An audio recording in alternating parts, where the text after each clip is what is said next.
"Excuse me, are you familiar with telephone scam?" asked the bank employee, his face stern. It seems he is concerned about fraud, probably because I, an elderly person, want to withdraw a large sum of money. His sense of justice is appreciated, but it has left me a bit troubled. No matter how much I insist that it's not fraud and I need the money for work, he simply won't listen. Finally, he even says, "I'm terribly sorry, but as per the manager's decision, from today onwards, we cannot serve elderly customers." He has made up his mind that elderly people are susceptible to scams. All this while, my wife silently observed his behavior. Her patience finally wore thin, and she began to laugh mischievously. "Hey, you there, could you contact the manager for me? My name is James, and I'm 66 years old.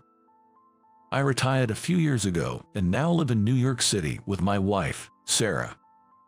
Since retiring, I've been enjoying my second life.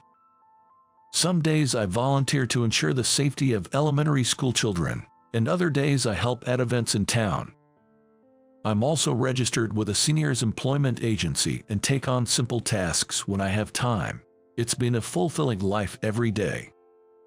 Well, I'm off then. Take care."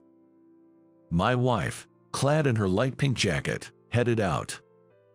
She is still a career woman, working hard every day. She seems busy every day, but despite that, she appears content with her fulfilling life. Our conversations often reveal how much she enjoys her work. Lately, listening to her work stories during dinner or on weekends has become one of my joys. I handle the household chores since she's busy with her job. Cooking, laundry, cleaning tasks I rarely did while working, leading to initial failures, but I've grown accustomed to them now. At first, I truly appreciated the hard work of housewives. By the way, we have a son and a daughter, both of whom have their own families now. Thankfully, they've blessed us with grandchildren, and I've proudly become a grandfather. They live a bit away but often visit us with their children, much to my delight. Having ample time with my adorable grandchildren who run up to me shouting "Grandpa" is truly healing. Recently, I've found a new hobby. With free time on my hands, I've started a small garden in our backyard. Tending to a home garden like this, you'd be surprised at how many different types of vegetables you can harvest. This sense of accomplishment from harvesting what you've grown yourself is more satisfying than one could imagine. But there's one problem. We often harvest more than we can eat, just the two of us. For now, I'm thinking of making dried vegetables this week. Hopefully, it will turn out well. So, that's how we, having both time and financial freedom, live happily, pursuing our interests. Then, one day, we had an errand at the bank and decided to go together. The nearest branch, just a 10-minute walk from our house, seemed like a nice walk for both of us. However, a few minutes into our walk, we noticed the bank looked somewhat dim. As we got closer, we saw that it was closed with shutters down. It seems they are undergoing renovations. Unfortunately, this meant the bank was closed for the day. "Oh, it's closed," Sarah said, looking up at the notice. "It seems so, but we need to go today. Guess we have no choice but to head to the next town." "That's true, let's do that. How about we dine out too? It's nice to have such days once in a while." Just the two of us, we decided to eat out and visit a bank branch we don't usually go to. The other bank branch we arrived at was extremely crowded, possibly because the nearby branch was closed. All the employees at the counter seemed very busy. "Wow, it's really busy here. Yeah, let's get a ticket from the machine." We approached the ticket machine where a young, seemingly new bank employee was standing. "Excuse me." As we approached the ticket machine, a young bank employee, Ryan, asked, "Excuse me, how can I assist you today?" His name tag read Ryan. "I'm here to withdraw some money." Understood. For withdrawals, you can use the ATM over there, Ryan politely suggested. However, the amount I needed to withdraw exceeded the ATM limit. I explained this to Ryan, saying, I need a substantial amount, so I would like to use the counter service, please. Upon hearing this, Ryan's expression changed. Sir, are you sure you need all that money today? I apologize for asking, but are you aware of telephone scam? Ryan asked, looking concerned. He must be worried about me. As a bank employee, his sense of justice must have prompted him to ask. Grateful for his concern, I assured him, it's for work, so it's not fraud. But Ryan wasn't convinced. Perhaps you should reconsider. Are you sure there's no mistake? Eventually, he even said, I find it hard to believe that an elderly person needs such a large amount of money. He seemed utterly convinced it was a scam. Despite my explanations, he adamantly refused to process our request. However, we had our reasons too. We genuinely needed the money for legitimate purposes. Having made the extra effort to come here, we couldn't just back down. After a circular argument, Ryan sighed deeply, realizing we wouldn't give up. Then he said something unexpected. I'm terribly sorry, but as of now, the manager has decided that we cannot serve elderly customers. To our disbelief, he was arbitrarily trying to force us out. My wife and I exchanged looks of shock. Behind us, a line of other customers had formed, including some elderly people. They all looked somewhat anxious. I asked again, what exactly do you mean by that? But Ryan firmly repeated, elderly customers cannot be served. His sense of justice now felt oppressive. Suddenly, my wife let out an ominous laugh. This wasn't good. While a puzzled Ryan looked at her, I held my head in my hands. I knew that when my wife laughed like this, she was seriously angry. Deciding Ryan was getting nowhere, she approached another employee. Excuse me, you there, with the pink tie, could you contact the branch manager for me? Ask him to come to the president's office. My wife called over the bank employee with the pink tie. It was clear that the man with the pink tie was quite senior and held some position of authority. He surveyed the room with a stern gaze. Seeing my wife, his expression turned pale. Understood, Mrs. Thompson, he exclaimed. The president of the bank, that lady. His sudden voice and actions stirred a buzz among the surrounding people. The bustling bank came to a momentary halt, and all eyes turned to us. Little did they know, my wife was the president of this mega bank. Today was her day off, but we had business at the bank. Unfortunately, our luck was out as the nearby bank was closed. Thinking it would be worthwhile to make the trip, we decided to visit this branch for an impromptu inspection. Ryan's face, having grasped the situation from his superior's behavior, turned from pale to ashen. I'm truly sorry for the disrespectful behavior. Deeply apologize, he said. In the president's office, the branch manager, Michael, apologized us deeply. Ryan, you apologize too, Michael instructed Ryan. It seemed like a big fuss over nothing. Standing next to my wife, who had erupted in anger, I watched Michael and Ryan. They apologized us again and again. Since entering the room, it felt like I had only heard their apologies. Why did you behave like that? My wife asked calmly, fitting of a president. Ryan, prompted by a glance from Michael, responded. Telephone scam is prevalent, and we were trained to be cautious, especially when elderly customers handle large sums of money. Of course, that's very important, my wife acknowledged. Ryan's caution was valid, but it was excessive. We're withdrawing money for a legitimate reason. Yes, you need to assess each situation carefully. Sometimes it's crucial not to jump to conclusions and to listen to others. Ryan, silenced by her words, hung his head.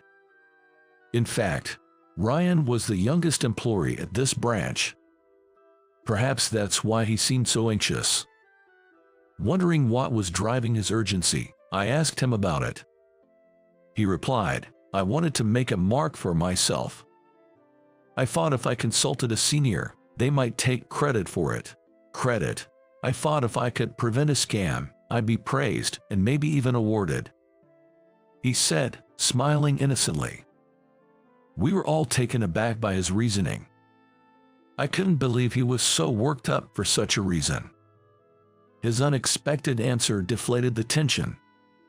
You can't let your vanity or self-satisfaction cause discomfort to customers. Even if you suspect fraud, you must explain it in a way that doesn't upset them. "You were too forceful," my wife explained. Yet, Ryan still seemed somewhat discontented. But this incident turned out to be a fortunate case since we, the insiders, were the victims. If other elderly customers had been treated this way, it could have led to serious damage. A lot of the elderly customers who use our banks in this area are wealthy, aren't they, Michael?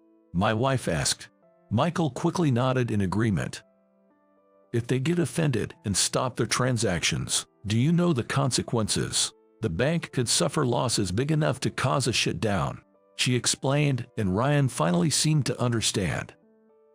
Realizing his mistake, he apologized once again. My wife nodded quietly in acknowledgement. She then said, "Not just him, all the staff need re-education," and stood up to leave. "Understood. I'm very sorry," Michael replied, his complexion slightly better than before. It seemed like the issue was resolved. Phew, that turned into quite a scene. Now to quickly finish our business and have dinner. That's what I was thinking. At that moment, I believed everything was settled. The four of us left the president's office together. We headed inside the bank to complete our original task. "So, you're here for a withdrawal, correct?" Instead of a regular bank employee, Michael personally attended to us. Ryan, learning proper conduct, observed Michael closely. "Yes, please proceed with the withdrawal," I was about to say, when suddenly, bang! A loud noise echoed through the bank.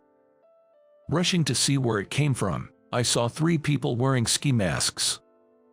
One of them had raised a gun towards the ceiling. The noise could have been from that gunshot. Then one of the masked men started threatening a female bank employee, "Hand over the money," holding a survival knife. Startled by the sudden event, Michael collapsed. And Ryan turned pale with fear. A bank robbery. While I felt the urge to panic, I tried to stay calm. Looking again at the ceiling, where the gunshot supposedly hit. It was oddly undamaged. So, it was a bluff. I whispered to my wife, "It's okay, that's a toy gun. The barrel is blocked. There's no hole in the ceiling." She nodded slightly after looking up. "Hey, you, if you resist, we'll shoot. Follow our orders. Leave your cell phones here and gather together." The employees and customers were herded into one spot, with their cell phones being confiscated. "Who's the manager of this store?" the robber bellowed. Hearing this, Michael let out another yelp of "Veek." Such an obvious reaction not only revealed he was the manager, but also made him an easy target for the robbers. As expected, the robber approached Michael and ordered, "Stuff the money in the bag." Michael trembled in fear, shaking uncontrollably. Helpless and frightened, he reluctantly followed the instructions. "Don't you dare call the police," the robber shouted, causing Michael to drop money and stumble in his panic. He must be in a panic. His work was slow and clumsy. Sweat glistened on Michael's face. Just as one of the increasingly irritated robbers approached Michael, about to shout at him again. "Nay na nay na." The faint sound of police sirens began to echo. Although it started off as a small sound, it definitely grew louder and was approaching our location. "Hey, who did it? Who called the cops? Bro, That's not the issue here. They are coming. The robbers panicked upon realizing the police had been called. Damn it. Change of plan. Close all the doors and windows. Hey, you. Lower the shutter. The robber ordered Michael. With trembling hands, Michael pressed the lock button.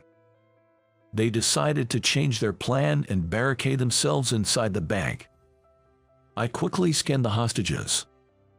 There were a few elderly people, some young women, and only a child about 2 years old. There are no young men with physical strength. Arrange a vehicle for escape. The robber commanded the police using a megaphone. But the police couldn't easily agree to such demands. The police, being careful not to harm the hostages, started negotiations by saying, "Release the hostages first." The negotiations were tough, with neither side giving in. "Mommy, I don't want to be here anymore. I want to go home." A 2-year-old child started fussing. Hungry, scared, the little girl who had been quietly enduring finally reached her limit. "Hey, shut that kid up," the leader yelled, approaching the mother and daughter. Then the man pointed the gun at the mother and daughter. While it was actually a toy, the terror it instilled in those unaware was considerable. The mother, completely terrified, held her child protectively and apologized. But the child was only 2 years old. Despite her mother's attempts to soothe her, the little girl eventually burst into tears. "Damn it!" The robber glared fiercely at the mother and daughter. "I'm sorry." As the mother spoke, an elderly woman approached the child. She spoke to the little girl in a gentle voice, making eye contact. There, it's okay." She then took a pair of gloves out of her apron pocket. The child stopped crying momentarily as she was spoken to. The elderly woman quickly turned the gloves into a puppet, capturing the child's interest. "Hello, what's your name? How old are you? You're so cute." The puppet talked as the woman moved her fingers. The girl, fascinated, stopped crying. The woman continued to speak to her gently. Soon, the girl began smiling and touching the glove puppet. The woman handed her the gloves, which she played with, pulling and inserting her fingers. Her mood greatly improved, no longer crying but quite happy. Seeing this, the woman said to the mother, "I used to be a daycare worker. I love children. She's adorable." The mother nodded in relief. Then, another elderly woman began to comfort the mother. "You're pregnant, aren't you? Are you okay?" she asked. The mother nodded slightly. I was curious how she knew. The mother's belly wasn't visibly swollen, and at first glance, she didn't look pregnant. But she was rubbing her stomach unintentionally. The woman had noticed that action and spoken up. The elderly women surrounded the mother and child protectively. "This is no good place. It's not good for the baby to have stress," she murmured, glaring silently at the robbers in condemnation. The other customers joined in, casting cold stares at the robbers. Even the robbers seemed to feel a sting in their conscience under the silent reproach. I looked around the area. Could there be something here that could help resolve this situation? Then I noticed a cane, presumably brought by someone, lying a short distance away. It might be useful. I gently tapped a nearby elderly man. I discreetly pointed at the cane, making sure not to alert the perpetrator, towards the elderly man who turned to us and slightly tilted his head. Upon seeing that, the man turned towards us and nodded slightly. Then, he nudged another elderly man in the same manner. Having grasped the situation, he too turned towards us, grinning and nodding. At that moment, my wife Sarah suddenly stood up. "What do you want, old woman?" Startled by my wife's sudden action, the leader of the robbers yelled out. Unfazed by this, my wife stepped forward towards the robbers. "I am the president of this bank," my wife declared loudly and clearly. With a resolute stride, she handed her business card to the robber. Isn't one hostage enough? Just me alone, my wife asserted. Don't be ridiculous. Shut up, the robber retorted loudly, refusing to give in. But my wife continued embittered. Please release the others. There is a small child and a pregnant woman here. Some people are in poor health. If we get hurt or worse, it will only add to your crimes, she reasoned. The robbers were at a loss for words, confronted with my wife's valid argument. Boss, what do we do now? The henchmen looked to their leader for guidance, who seemed quite shaken. He appeared to be pondering the best course of action. Maybe we can keep this old woman as a hostage, but what if the cops come in while we're letting others go? It'll make our crimes worse. The robbers voiced their individual concerns. Amidst their chaos, the hostages remained silent, observing. But it was the leader who broke the disorder. Quiet, he barked at his underlings. His forcefulness brought an eerie silence to the room. Listen, if we don't get caught, it doesn't matter what crimes we commit. His irrational argument somehow unified the robbers' scattered thoughts. Now's my chance. The robbers, preoccupied with themselves, weren't paying attention to us. Seizing the moment, I, along with another elderly man wielding a cane, moved behind the robbers. What the? Surprised by our sudden movement, I didn't hesitate to twist the leader's arm. Ouch, stop it. I applied more pressure, pinning him down with my full weight.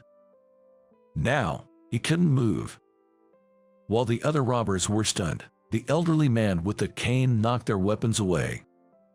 Another elderly man kicked one of the robbers. The fragility of a group crime became apparent once their coordination faltered. Suddenly, the roles of hostages and criminals reversed. We successfully subdued the robbers. Almost simultaneously, police officers burst into the bank. Over here. The criminals are here. Apparently, someone had secretly contacted the police during our scuffle. An elderly woman, formerly a hostage, guided the police to us. As the police arrived, I released the robber and handed them over to the officers. Relieved that all the robbers was arrested without our injuries, I let out a sigh. That's when I locked eyes with the commanding officer. He quickly approached me. James, well done. We appreciate your help. He thanked me. Recognizing his familiar face, I couldn't help but smile. No wonder, he was Ethan, my direct subordinate. Or more accurately, former subordinate. Before retiring, I was a dedicated detective, and Ethan was one of my most trusted colleagues, always there to support me. As I was briefly explaining the incident, the bank employee Ryan hurried over. He said, James, you're incredible. I deeply regret my behavior and have been reflecting on it. His rapid speech and bright eyes conveyed his admiration. No, it was because everyone bravely stood up to them, I responded. Yes, that's true. Everyone was amazing. I couldn't do anything, Ryan said, seemingly downcast. Seeing this, Ethan chuckled a bit. The people in this area are also spirited, especially the elderly. It's reassuring for us and the police, he remarked. Indeed, the locals here are very energetic. The two men who helped me subdue the robbers were masters of martial arts. Since retiring, I often saw them volunteering at crime prevention workshops and neighborhood patrols. Even in my view, they were as physically fit as young people. And my wife Sarah, she's skilled in self-defense. She was confident she could handle the situation even if the robber attacked. To me, as her husband, this confidence is a bit worrying, but she is a president, a woman with many responsibilities. She's undoubtedly strong in both body and mind. Oh, right. Ethan suddenly said. Michael, he's quite capable too. He quickly contacted the police and then pretended to be scared to buy time. Thanks to him, we could arrive before any casualties occurred. he explained. Indeed, Michael, who kept yelping in fear with Zeke, was actually a strategist all along. I was impressed. The bank staff must be well trained to act so promptly in such situations. It's commendable for a corporation, Ethan remarked, smiling gently. Hearing the bank being praised felt like a compliment to Sarah, the president.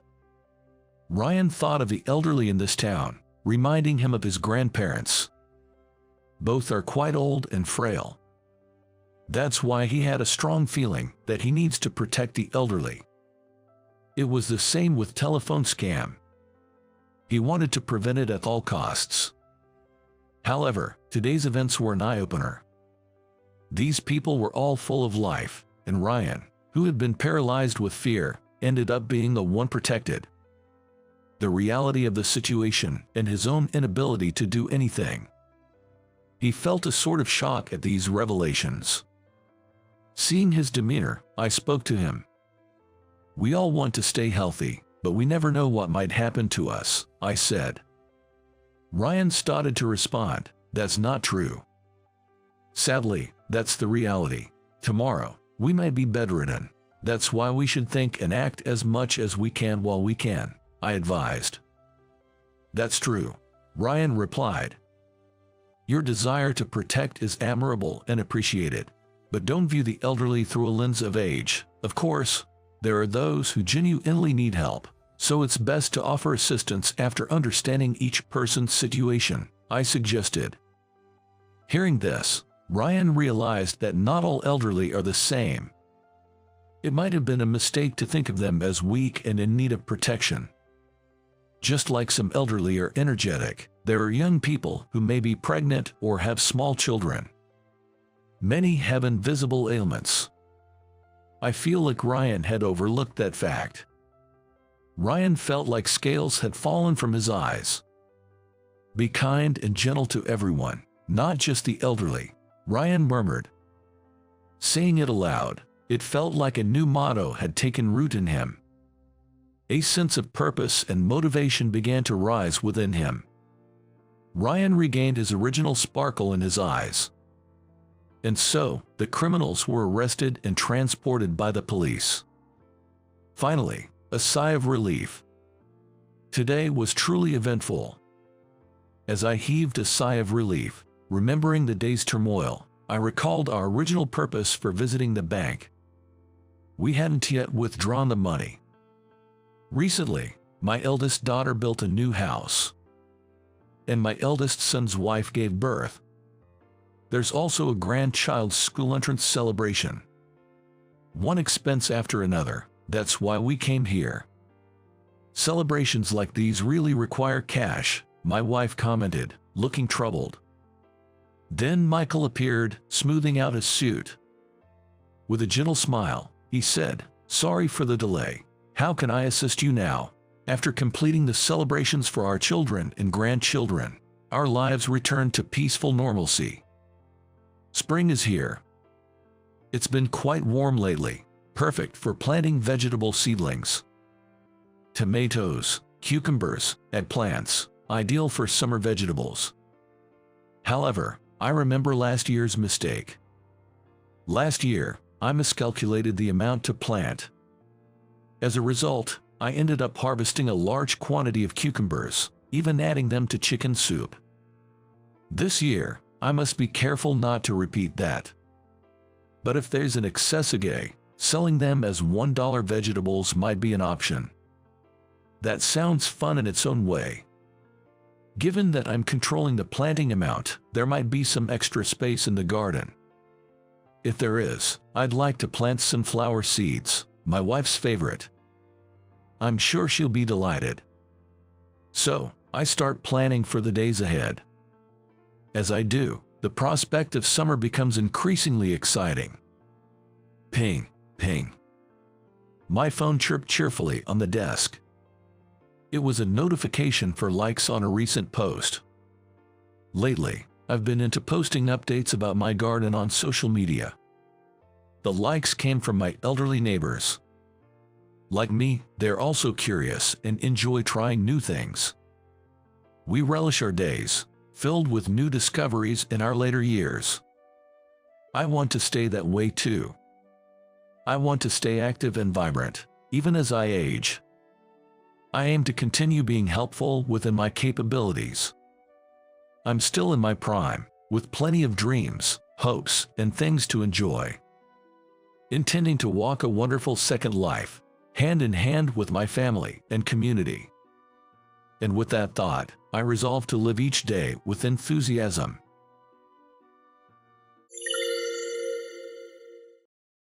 Staying with you any longer doesn't benefit our marriage. I've always been alone, raising our child by myself. Saying this, my wife took our high school daughter and left. What I was left with was the mortgage of a luxurious high-rise condo and the large furniture we bought when we first got married. I looked around the empty room and felt utterly hopeless, all alone. I'm George, 45 years old. After graduating from college, I struggled and finally passed the bar exam on my 4th attempt. I joined a law firm after completing my legal training. I went through the grind of being a freelance lawyer, working late nights and weekends as a matter of course. When I was a newly minted lawyer, I married Lily, a go-getter career woman. Even after getting married, we were both consumed by our work, but a few years later, we were blessed with a daughter, Julie. I wanted to help Lily, who was struggling with parenting, but I was hardly ever there to support her. Not only was I busy with study groups on weekends, but I also had to attend golf and other business entertaining events. Moreover, both Lily and I had families far away, so we had no one to rely on for childcare. Thus, Lily handled almost everything from daycare drop-offs to household chores, and I remained involved in parenting for over a decade. I opened my own law firm to increase my control over my time and tried to repair our strained marriage. Though I was still busy, being my own boss allowed me to avoid late nights and made it easier to take weekends off. I wanted to make up for our past misconnections. I desperately tried to help Lily with household chores and spend more time with Julie, putting in a commendable effort. But it might have been too late. Whenever I was home, I felt their cold stares. Julie, having graduated middle school, didn't need me anymore. One evening, "Can we talk? I have something important to discuss." Sitting across from Lily, I was unaware of her true intentions. As Julie is starting high school, I want a divorce. I can live on my own and support Julie. There's no need for us to live together as a family of 3. Once Julie is independent, I can't envision spending our later years together, so it's better we start our separate lives as soon as possible. Lily explained this matter-of-factly. I was stunned by her sudden proposal and couldn't think straight.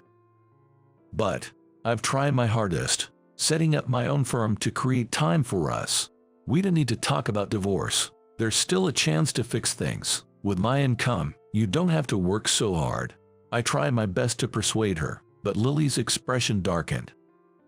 I've always hated that mindset of yours. I don't want to be provided for. I want to live as equals. I can never forgive you for turning your back on the family when it was hardest. I want to live freely with Julie from now on.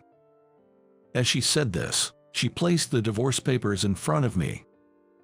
Not only had she completed her part, but she had also already signed them. I was speechless. That moment, I remembered Lily was a fierce career woman before we got married. It was too late. Everything was far too late. Upon divorce, we proceeded with discussions on property division, custody, and child support. I never imagined my profession as a lawyer would be useful in such a situation. Once all the procedures were completed, Lily and Julie left the house. Their backs, not once looking back, showed no signs of lingering attachment. The divorce shattered the life plan I had envisioned.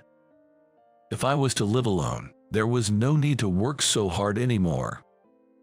Decades of lonely days lay ahead. I kept working, but I had lost all purpose in life.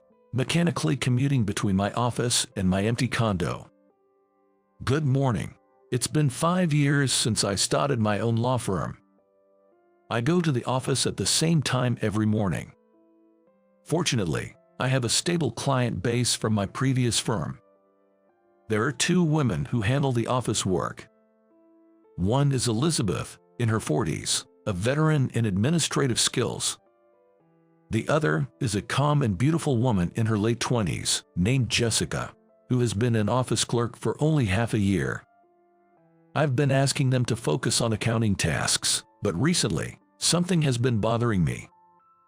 There's a tense relationship between the 2 female employees, with Elizabeth, the senior, being particularly harsh towards Jessica. Unlike other employees who are often out, they work facing each other every day, making the atmosphere in the office quite evident. Since Elizabeth is in a higher position and more experienced, Jessica often ends up being criticized and becomes timid. Before I knew it, Jessica was becoming more withdrawn, afraid of getting scolded, and lost her liveliness. It wasn't like Elizabeth to be so mean, so I wondered what had happened. Both being women, the situation needs to be handled delicately. I'll listen to both sides separately to understand each of their stories. Then I'll decide how to proceed based on what I learn. Thinking this, I asked Jessica to run an errand to the post office, then took the opportunity to talk to Elizabeth. Lately, I've noticed you 2 aren't communicating well. Is everything okay? Did something happen? Elizabeth started venting as if she had been waiting for this moment. George, you have to hear this. Jessica's paperwork is full of errors. She apologizes but keeps repeating the same mistakes. I don't want to be angry, but she doesn't consider my feelings. Do you know how many times I've had to correct her work? I hurriedly calmed her down, saying, "Just calm down." Apparently, she reached her limit with Jessica's continuous mistakes at work. Jessica is a calm and beautiful woman in her late 20s. She's not only good-natured but also stylish, and she's well-liked by male colleagues and clients. Sitting across from her and being constantly reminded of their different treatments, Elizabeth might not find it amusing. Though she didn't say it outright, it was clear that there were reasons beyond work that aggravated Elizabeth. I had been concerned about their relationship for some time, but had struggled to take action. If I sided with Elizabeth, Jessica might feel cornered and quit, but if I supported Jessica, Elizabeth's behavior might worsen. I thought about calming Elizabeth while teaching Jessica how not to trigger her, and considered rearranging their seats to minimize interference. That seemed like the best I could do right now. Dealing with women can be complicated and troublesome. Suggesting that we just go out for drinks and let bygones be bygones would likely be dismissed as insensitive. Worse, they both might start seeing me as an adversary. All I wanted was for them to continue working peacefully, without having to put in extra effort. I sighed, oh boy, holding my head in frustration, cursing my own immaturity for not being able to resolve this despite being a lawyer. Then one day, on my way back from a client visit, I spotted Jessica sitting alone on a park bench, looking downcast. Seeing this as an opportunity to discuss her issues with Elizabeth, I approached her gently. Tired, huh? Taking a break? George, sorry to bother you, but I've been concerned because you've seemed down lately. When Jessica turned to face me, she awkwardly averted her eyes. I'm sorry, She suddenly looked up, struggling to find words, and tears began to overflow from her large eyes. This was bad. As a lawyer, I'm used to dealing with tears, but this situation in a park during broad daylight was highly problematic. I quickly offered her a handkerchief and sat beside her, gently calming her down. Although I felt uncomfortable being watched by curious onlookers, I decided to patiently wait until she regained her composure. Despite the discomfort of being watched, I went to buy a cup of coffee from a nearby cafe. Holding the coffee I handed her, she cried for a while, but eventually managed to whisper a faint sorry. Are you okay? Did something happen? Jessica, if you'd like, I'm here to listen. Talking about it might help you feel better." I handed the coffee for her. Jessica quietly said thank you and began to speak in bits and pieces. "Actually, I had a fiancé, and we were planning to marry next year, but he cheated on me with another woman, and she got pregnant. I had no choice but to step back, and I'm just shocked." Internally surprised, I maintained my composure and nodded, saying I see. "I can't sleep alone at home. It's too unsettling. Even though I've been taking medication prescribed by a doctor, the side effects make me space out, and now I'm constantly messing up at work. I feel terrible for causing trouble at the office, even though I'm trying to be careful." Listening to her tearful confession, I finally understood her situation. But the roots of the problem to be solved run deep. Above all, she needs to recover on her own, and there's only so much I can do to help. Take your time to rest and recover. If you don't want to be alone at home, maybe consider going back to your family home for a while. Relying too much on medication isn't good either. It's important to rest both your mind and body. I genuinely tried to offer my support. "Thank you, I appreciate it, but I can't go back home.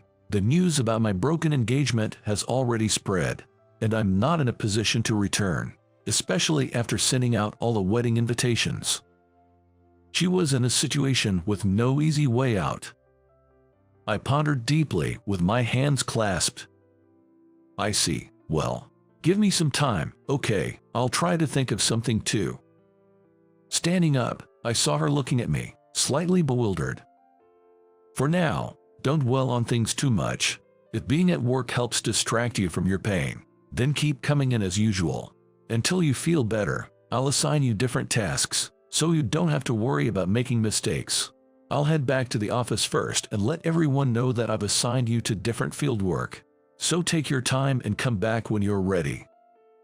After saying this, I headed back to the office without waiting for her response. The next day, I rearranged the office setup. Coincidentally, our contracted cleaning service was scheduled for the weekend. Explaining it as a redecoration in anticipation of their visit, no one questioned the change. I moved Elizabeth's seat away from Jessica and assigned Jessica different tasks. These included organizing office supplies, managing clients, and overseeing compliance with employee overtime and paid leave. Unlike her original accounting role, these tasks wouldn't lead to critical errors, and I would be the final checker, which eased the burden. Assigning a male colleague to assist Elizabeth as her support would likely improve her mood.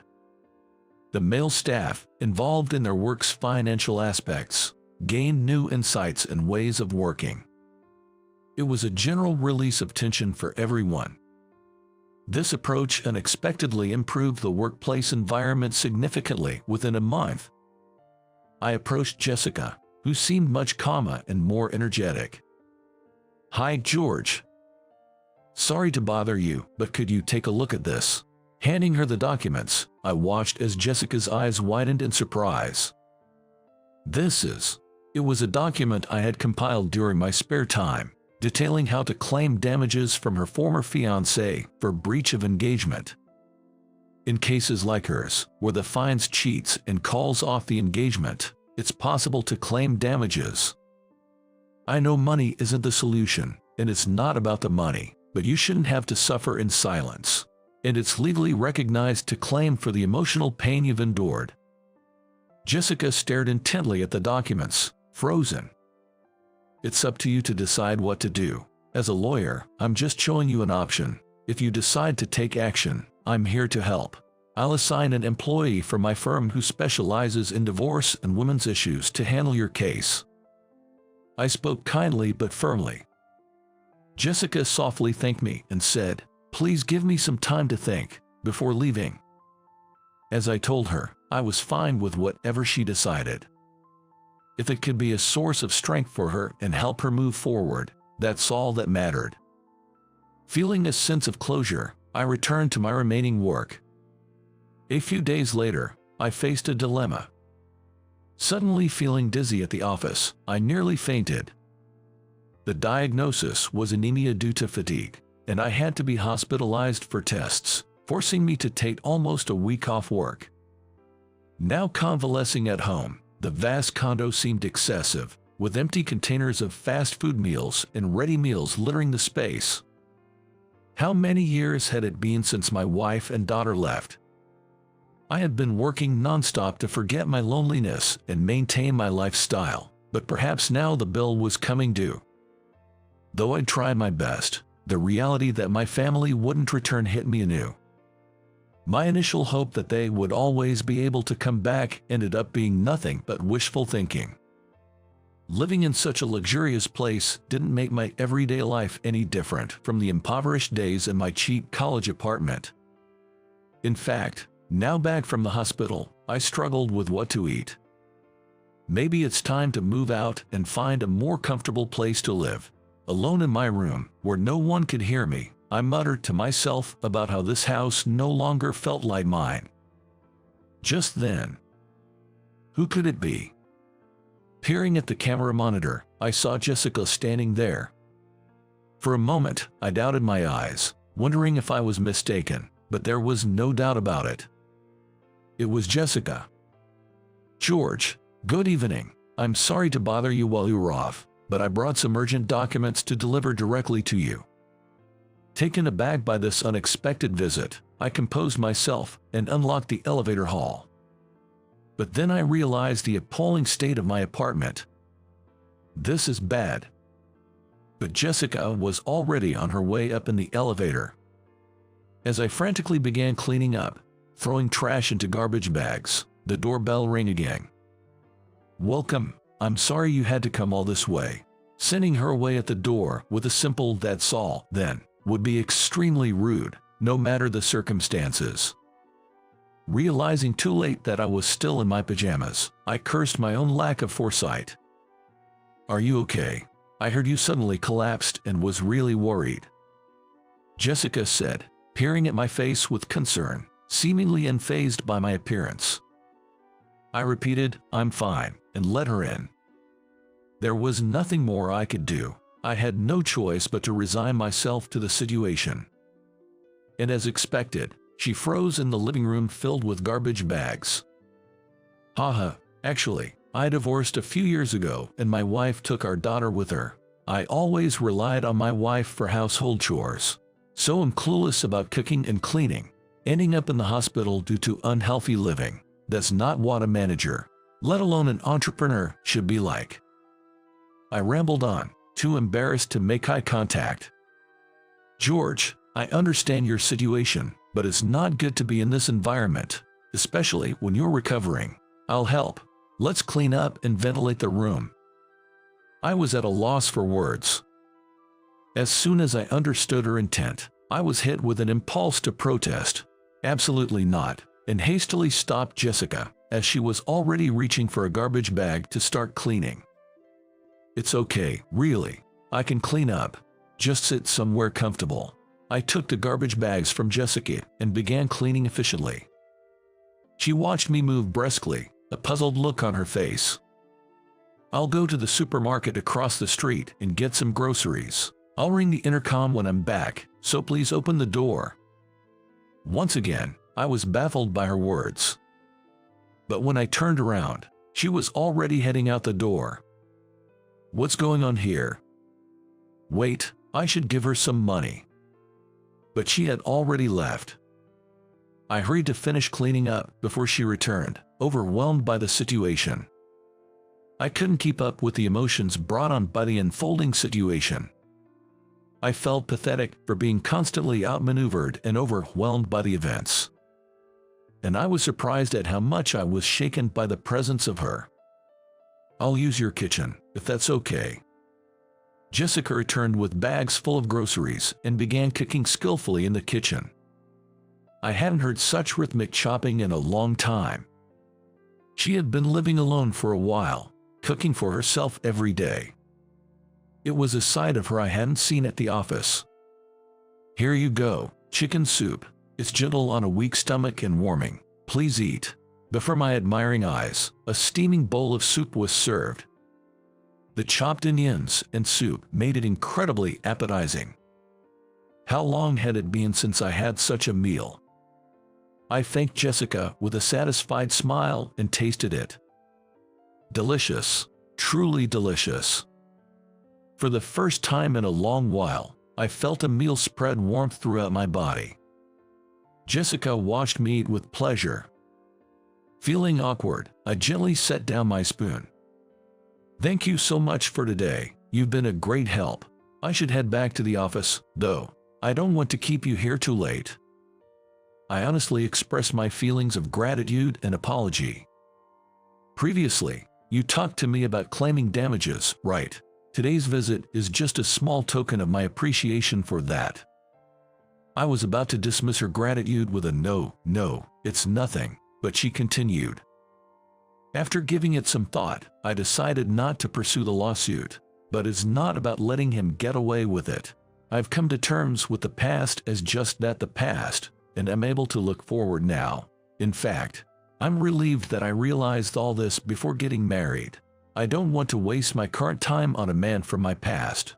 Your support back then helped me find closure and the strength to start over in life. I started to say that's, but was at a loss for words. I see you, George, not just as a boss, but also as a reliable and wonderful manual. I'm serious about this, and if you ever need me, don't hesitate to call me. I'll be there. Her words, which could be taken as a confession, left me speechless. Seeing my reaction, Jessica too seemed to realize what she had said and blushed. Thank you. That was all I managed to say, and Jessica smiled warmly. Please take care of yourself and come back to the office soon.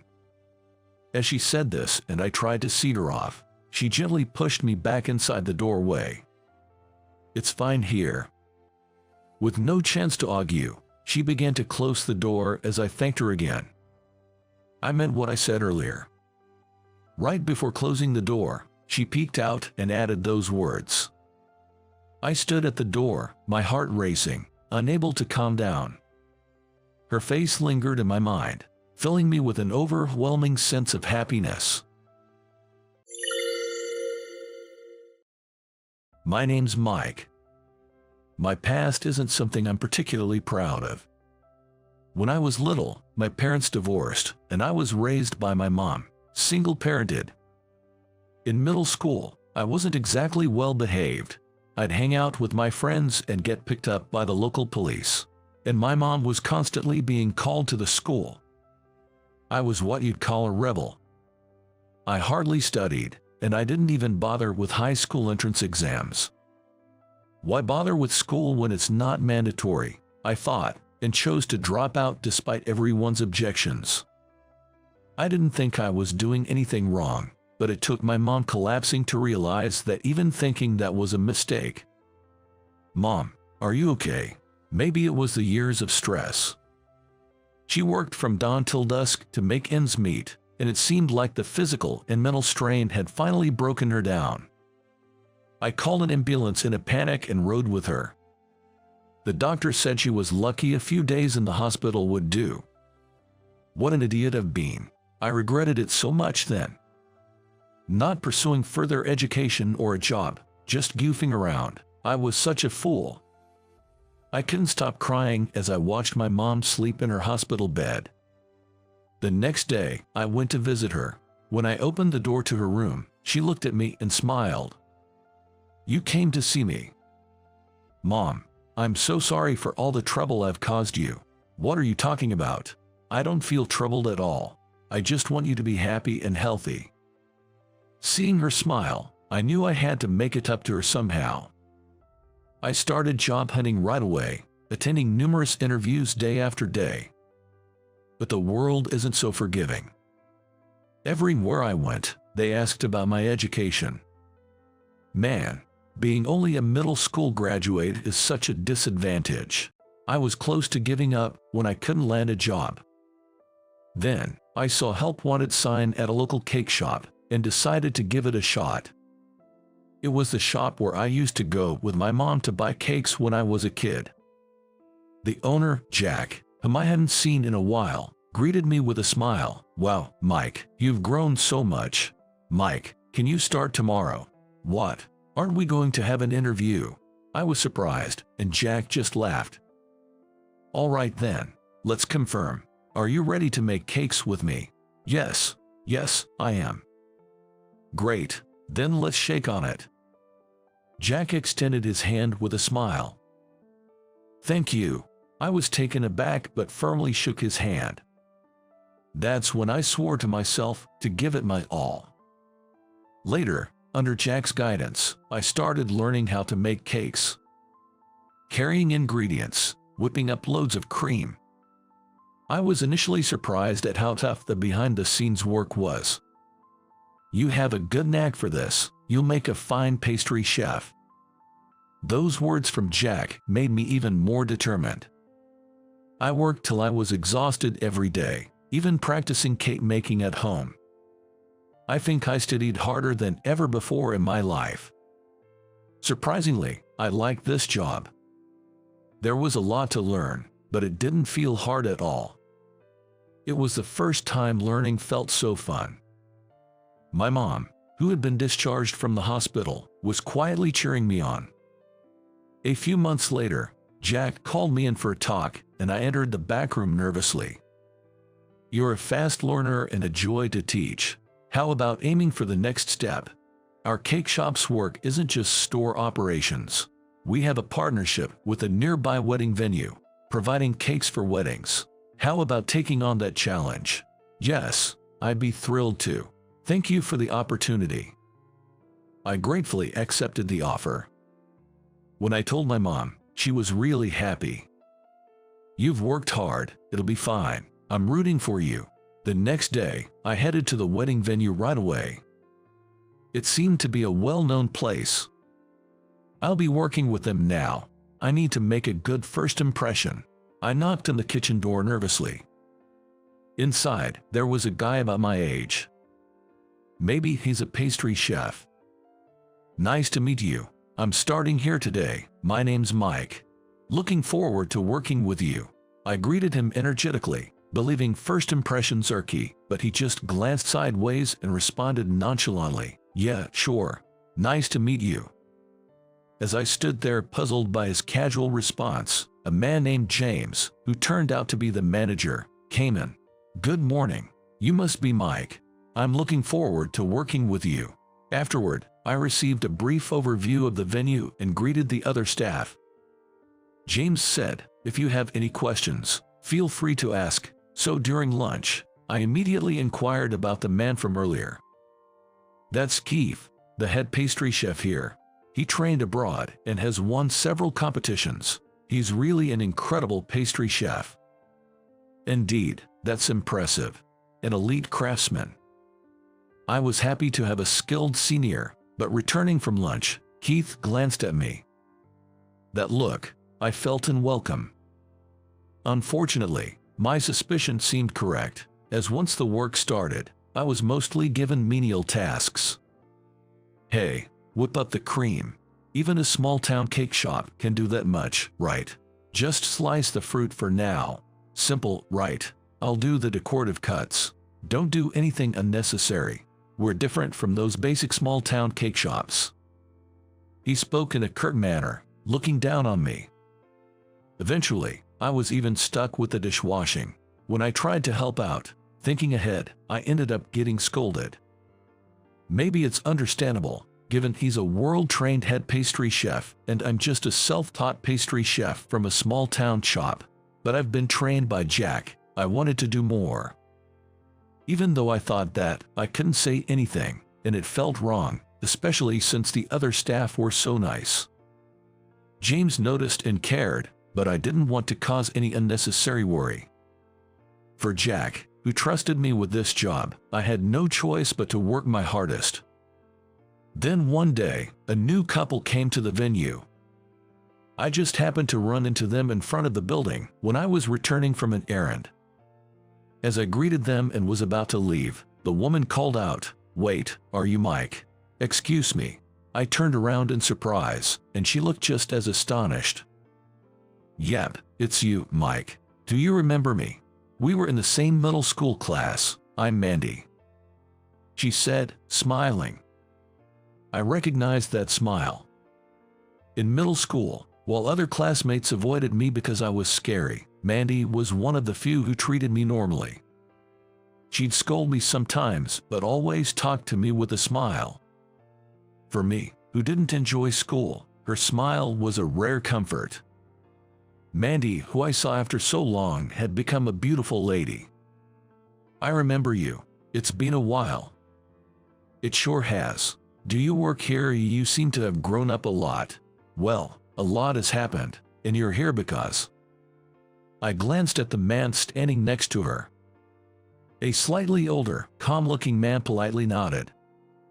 "Yes, we're getting married. We came to look at venues, but if you work here, maybe this is the place for us." "I'm flattered, but make sure you look around first. It's a big decision, after all." "I know. Well, we can't really take our time looking around," Mandy said as she touched her growing belly. "So that's what it is. Congratulations." "Thank you. Well then, we'll go and check it out," she said and waved goodbye, walking in with her husband. The two of them looked truly happy. It made me feel joyous too. I hope they decide to have their wedding here. It would give me the motivation to work even harder. Thinking this, I headed back to the kitchen, where Keith and James were talking. "What? Turn down that kind of customer, please. That's not really an option. Why should I, of all people, accept such a low-budget job? It's ridiculous. People who can afford more shouldn't even be getting married." It seemed they were arguing about Mandy's wedding. Her family apparently wasn't very well off. With her pregnancy and the desire for a modest ceremony with just close family, they really wanted to stick to a low-budget plan. "Keith, we do have low-budget options in our plans, right? The client isn't asking for anything unreasonable. It's not something to be turned down. I don't want to do such cheap work," Keith insisted, arms crossed. James looked troubled, his shoulders drooping. Hearing this, I couldn't help to ask, "This might be my chance. Could I take on that job?" Both of them looked at me, wide-eyed, but Keith quickly frowned. "Don't be ridiculous. You couldn't possibly make a wedding cake." "I've made large decorative cakes before, and I've learned a lot from Keith here. I may not have any awards, but that's why I can work on a budget without feeling bad. Please let me do it. I promise to give it my all." "No way. Absolutely not. I won't let a small-town cake shop like yours tarnish this venue's reputation." "But Keith, you don't want to do it, right?" "I do. I'll take full responsibility." "Really? We should just turn down such low-budget clients. I can't just let that comment go." James suddenly raised his voice. Both of us were surprised. It was a tone we never expected from the usually mild-mannered him. "This venue should be accessible to all couples wishing to marry. I want every couple to feel happy here." Keith was taken aback by his determination. Then James firmly grasped my hand. "Mike, please, I'm counting on you. Let's work together to make it a great ceremony." "Yes," Keith grumbled discontentedly, but I was entrusted with making the wedding cake. Since then, I spent every night researching, striving to meet all their requests while considering the budget. Jack lent me the kitchen for practice and supported me as much as he could, even amidst his busy schedule. After numerous trials, I created what I believe to be the best cake ever, pouring all my gratitude towards Mandy into it. "Wow, this is looking great." Jack's approval boosted my confidence, and I couldn't wait for the big day. On the day of the wedding, the kitchen was bustling, but I carefully and lovingly prepared the cake. Keith remained holed up in his office. He was still adamant about not helping with a low-budget ceremony. I never thought he'd be that kind of person. James shook his head in disbelief. The ceremony went smoothly, and the reception was just as flawless.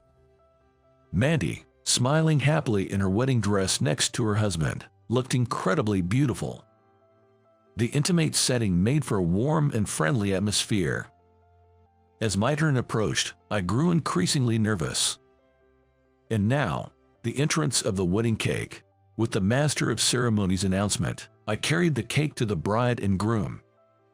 The cake sparkled under the spotlights, eliciting a chorus of wows from the audience. I decorated it with numerous sugar confections of characters from a theme park the couple loved, and arranged edible flowers and cream to resemble a flower field. The cake was surrounded by ribbons made of chocolate and candy crafts. The sugar confections were a labor of love. "Wow, it's cute." I could hear cheerful voices from around the room. The bride and groom were also surprised by the cake. "What a lovely cake. Thank you. You're truly a skilled pastry chef," she said, tears in her eyes. "Thank you. It's so beautiful." The groom smiled. Guests eagerly came to take pictures of the cake. The cake-cutting ceremony was a big success. Though the groom looked a bit overwhelmed when he got a mouthful of sugar confections along with the cake. Returning to the kitchen, I was greeted with a round of applause from James and the other staff. "Amazing job, Mike. Everyone really liked it." "Thank you. It's all thanks to your help, James." James and I exchanged a firm handshake, feeling an unprecedented sense of accomplishment. I was so glad to see everyone happy. Later, 2 letters arrived at the venue. One was a thank you letter from Mandy. The wedding was a memorable experience, especially the cake. "I want to thank all the staff who put together such a wonderful ceremony, and the pastry chef who made the cake." The other letter was from the boss of the groom who attended the wedding. He was impressed by the cake and showed it to his daughter who was planning her wedding. She wanted the same cake for her wedding. "I want the best cake for my daughter," the letter stated, an outright offer. "Mike, you did it." James was even more excited than I was. "See, I told you you had a knack for this," Jack said, seemingly proud when I told him. After that, word seemed to spread, and I started receiving a lot of wedding cake requests. Eventually, I was trusted with making all the cakes for the venue, and Keith had left before I realized it. I heard later that his overbearing attitude had made him unpopular among the staff, and everyone was relieved when he finally left. James seems to have been promoted since then. He's in a commanding position in the office, but he still wants to be involved in the field even after his promotion. So the subordinates are having a tough time. The new manager was grumbling a bit in the kitchen. As for me, I received an offer saying, "We'd love for you to become the exclusive pastry chef in place of Keith," but I chose the path of the small-town cake shop. I enjoyed working at the venue, but I wanted to keep working with Jack, who had nurtured me. I also wanted to give back to Jack, who had always supported me behind the scenes. James was a bit disappointed, but he smiled and accepted my decision, respecting the path I had chosen. "Are you sure about this, Mike? You could have stayed working at the wedding venue permanently." Jack said it was a waste, but his wife told me he's actually really happy about it. Now, I am applying the skills and knowledge I gained at the venue to create new cakes, and they are well received by customers. And with the earnings, I gifted my mom a vacation. Seeing her son succeed in his work, she was very happy. "You were such a rascal, but you've grown up to be such a fine young man. I'm so proud," she said with tears in her eyes. It was a heartwarming moment for me as well. Later, Mandy became a regular customer, often coming to buy cakes with her family. "I'm counting on you for my daughter's wedding cake too."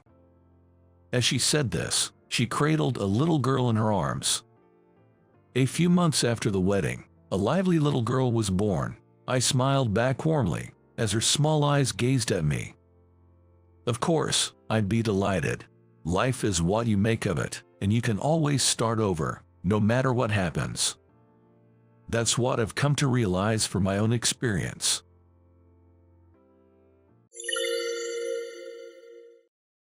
"All right, John, I'm counting on you," said the head of HR, Michael, patting my shoulder. In front of me was one of this year's new hires, a male employee who is also the son of our company's president. "My name's Alex. Nice to meet you." He glared at me with a fierce look in his eyes. Nice to meet you. I'm the supervisor, John. If you have any questions, feel free to ask. I did my best to be pleasant and accommodating. Our company is a family-run business with a hereditary system. This means he's going to be the next president. He's been assigned to the operations planning department for training, and he's under my supervision. To be honest, he looks a bit like a tough guy, like he's straight out of a gang. But being the president's son, he must have received a good education. That's what I thought. My name is John. I'm the supervisor of the store planning section in the operations planning department of a food company. My job mainly involves planning new restaurant openings and campaigns for our chain stores. I immediately showed Alex to his desk and started teaching him how things work. But the problem was that he was incredibly incompetent. First of all, he had no motivation and lacked focus. He couldn't read difficult words, nor could he use a computer. He was unaware of general knowledge and manners. He was unfriendly, had poor memory, and didn't listen to others. He didn't reflect on his mistakes and kept repeating the same ones. I never imagined he would be this incapable. And he's supposed to be the next president. Training him was extremely challenging. However, I couldn't scold him harshly, no matter how bad of a subordinate he was. After all, he's the president's son. If I upset him, he might complain to the president, and I could get fired. Every day, I walked on eggshells around him, and everyone in the department was careful around him. Then, something happened with Alex. He made an unbelievable mistake. I'm not even sure if it can be called a mistake, but he shared information about our company's new restaurant opening on his personal social media account. It wasn't something that could be brushed off as a careless act. As a result, a rival company in the same industry got ahead of us. Moreover, their store seemed more upscale but had lower prices. Because of that, our new store's sales went to the rival. I thought I had hammered home the importance of confidential information management during the new employee training. Hey Alex, can we talk? Do you have some time? I informed him of the situation, gave him a warning, and urged him to reflect on his actions. But he nonchalantly said, "Oh really? That's just bad luck, then." I had to restrain myself from grabbing him by the collar as anger rushed to my head. Everyone has been working hard every day, even doing overtime to prepare for this, and your careless action has ruined it all, I said as calmly as I could, but Alex looked dissatisfied. Come on. Who would think that many people would see a regular employee's personal social media account? I mostly have friends as followers. Honestly, I'm more surprised that so many people saw it. Looking at him pouting like a child, I was utterly exasperated. What are you talking about? The internet is accessible to people all over the world. You can't complain about who sees it once it's out there. You're a professional now. Please act more responsibly as an employee of our company. I spoke slowly, trying to make him understand. Alex then made a bored face and replied in a drawn-out voice, "Yo, okay."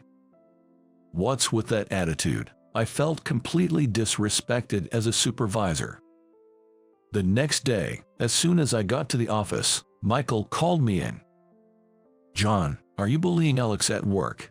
Michael accused me, but I had no idea what he was talking about. "What do you mean? I haven't been bullying him." However, Alex says that he became depressed after you scolded him harshly and insulted him in front of other employees. What? I never insulted him. I just gave him a warning. But no matter what I said, it was useless. Alex is threatening to sue you in court, Michael continued. What? A lawsuit? Yes, that's right. However, he's willing to drop the case if you voluntarily resign. That's absurd. I don't want to resign, especially when I haven't done anything wrong. But that's what he's saying. If you lose in court, you might have to pay him thousands of dollars in damages. Are you sure about this? Hearing this, I fell silent. There was no fact of bullying and no evidence, so losing in court seemed impossible. But what if, by some fluke, I did lose? If it goes to court, I'll have to hire a lawyer. That will inevitably end up costing me money. Damn it. How did it come to this? Anyway, to resolve this amicably, the HR department suggests you should consider voluntary resignation. With Michael saying this, I felt I had no choice but to resign. It was as if I had been fired. In the end, I submitted my resignation and was set to leave the company at the end of the month. When I returned from HR, Alex was grinning at me. That's what happens when someone gets cheeky with the future president like me. He said it loudly enough for me to hear, as if talking to himself. There was no point in responding, so I pretended not to hear. The 2 weeks until my resignation were hellish. Every day, Alex would constantly sneer at me, sometimes even hurling personal insults. I endured it all in silence. If I argued back, he might accuse me of bullying a gang. And knowing him, he might even write about it on social media. I decided it was best not to stir things up. As the days passed and my final day approached, "John, can I talk to you for a moment?" Catherine, my boss, approached me. Catherine is a famously beautiful woman in the company, a department head. I think she's about 32 years old, 2 years older than me. "Jess, what is it? How about we go for a drink tonight? Just the two of us. I can throw you a farewell party, but consider this a substitute. I'll pay for it," she offered. I had no plans, so I happily agreed. Though it was the first time I was going out for drinks alone with a superior from the same department, I was secretly thrilled. Catherine was quite my type. Her one-length long hair was softly curled at the ends, her eyelashes were long, and her eyes were wide and bright. She looked childlike when she laughed. I liked that about her. But I knew she had a boyfriend, so I always tried to restrain my feelings. Still, I wondered if it was okay for her to go out drinking alone with a man, even if she had a boyfriend. Wouldn't he be mad? Well, as long as nobody finds out. No, there's nothing going on. It's just a farewell party. With these thoughts swirling in my head, I finished up my work and left the office on time. When I arrived at the bar we had agreed to meet at, Catherine was already there. "John, you're early. Over here." She waved her hand to call me over. I walked to the back of the bar and sat down across from her at her table. "Catherine, sorry to keep you waiting. Tough day, huh?" "Indeed. What would you like to drink?" "I'll start with a beer, please." I ordered a beer, and we toasted together. A drink after work is just delightful. But really, Alex has been quite a handful. Catherine leaned in close to my ear, as if sharing a secret. She probably did so out of caution that someone from our company might be listening, but the closeness made my heart race. "Jess, I agree. John, you've had a rough time with him." As my direct supervisor, she knew the reason for my resignation. And since I was removed from being Alex's mentor, Catherine had been looking after him. She always talked to me about how much trouble Alex had been causing her. "That kid is shockingly incompetent at work, and he's so defiant too." I found myself nodding and agreeing with her a lot during our conversation. As we talked, the drinks flowed, and I could tell that Catherine was getting tipsy, her face turning red. "Really, that kid is such a problem. It's all because his dad spoiled him too much." I suddenly felt a sense of unease when she spoke about him as if he were her own family. "Wait, Catherine, did you just say that kid as in?" "Oh, I guess I never told you. Alex is actually my younger brother." "What?" I was shocked and asked again. "But your last names are different, aren't they?" "Yes, our parents divorced. I was taken by our mom, and Alex stayed with our dad. Dad's last name is Smith, and Mom's is Abbott." I couldn't hide my surprise at this unexpected revelation. I couldn't believe Catherine was the president's daughter. And that seemingly hopeless guy who resembled a delinquent was actually Catherine's brother. Catherine, perhaps fueled by the alcohol, continued talking more freely. She said their parents divorced when she was in high school and he was in first grade. Alex had always been a spoiled and study-hating child, defiant even towards their parents. Dad is out of his mind to think of making such a kid the next president just because he's his son, Catherine said, letting out a deep sigh. I tried to discipline him strictly, not spoiling him just because we're siblings, but he's still defiant towards me. Then, Catherine sighed deeply and added, but you know, I can kind of understand how Alex feels. Their father, Mr. Smith, had always been solely focused on his work, neglecting his family. The children were both more attached to their mother. Then suddenly, he was separated from her. Young Alex must have felt very lonely. Mr. Smith never remarried and left household matters to a housekeeper. He was always too busy with work to attend Alex's school events like sports day or parent-teacher meetings. That's why he grew up so twisted. I can blame him entirely. Hearing her story, I felt a bit of sympathy for Alex. Of course, there are many people who grow up without a parent and still turn out fine. But Alex was different. Perhaps Alex's attitude at work is his way of getting back at Dad for not paying attention to him when he was young. Dad understands that, so he can scold Alex harshly. But it's not fair for you, John, to suffer because of it. That's just not right. So, John. Suddenly, she grabbed my hands with both of hers. Why don't we join forces and teach them both a lesson? What? And so, our strategy meeting continued until late into the night. The next day, on my supposed last day at work, Catherine and I stormed into the president's office. In her hand was a voice recorder. Recorded on it were Alex's verbal abuses towards me and Catherine. Catherine had been secretly recording since she became his mentor, planning to discuss his behavior with Mr. Smith someday. Hearing the recordings, Mr. Smith was shocked and fell silent for a while. This proves that John wasn't bullying Alex. If anything, it was John who was being bullied. Catherine and I explained to Mr. Smith about Alex's lack of motivation and his disrespectful attitude at work, detailing the actual situation in the office. We also reiterated the details of the incident involving Alex and social media, which had caused the company significant damage. Upon hearing this, Mr. Smith held his head, groaning in distress. I knew he was a troubled son, but I never imagined it was to this extent. We need to immediately cancel John's resignation, and please, Dad, you need to strictly scold Alex. He needs a father's stern love right now, Catherine urged. Her words seemed to awaken something in Mr. Smith.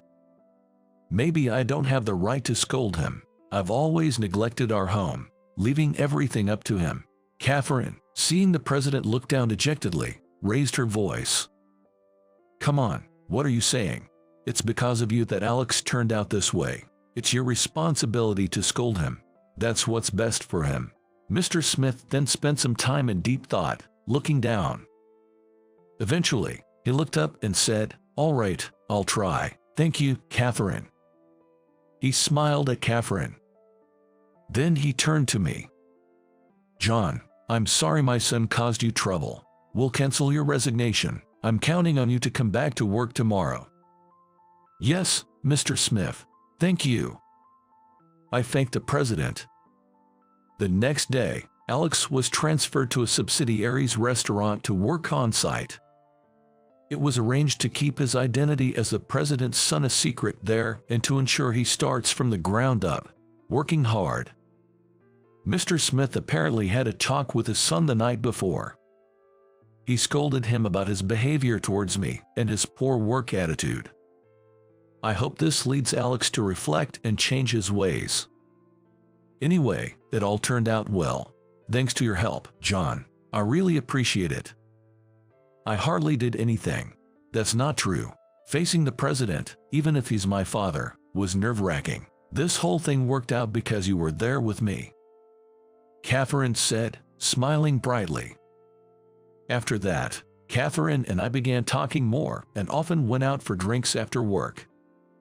And surprisingly, Catherine and I started dating. It turns out she had broken up with her boyfriend a while ago.